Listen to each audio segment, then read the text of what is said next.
দর্শক, ইসরায়েলের নেতানিয়াহু তার মৃত্যু নিয়ে একটা গুঞ্জন চলছে।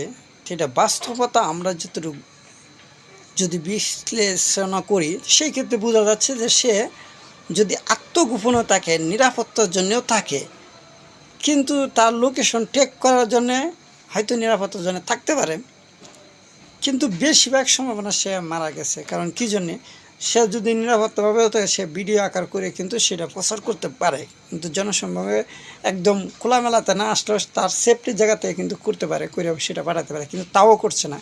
সেটা ভিডিওগুলা এআই এর মাধ্যমে কিন্তু করছে। কিন্তু এইগুলাতে বুঝে গেছে আর কিছুদিন পরে সে যদি দেশ চালাইতে হয় তাহলে দেশের সরকার প্রয়োজন হবে। তাহলে কিছুদিন আমরা অপেক্ষা করতে হবে, সত্যটা কিন্তু বাস্তবেই আমরা দেখতে পারবো। তো আমরা তার মৃত্যু কামনা করি। কারণ কী জন্যে, অল মুসলিম কান্ট্রির যত মুসলিম আছে আশা করি যে সকলেই তার মৃত্যু কামনা করে। তো আজকে ভিডিওটা এই পর্যন্তই। ভালো থাকবেন।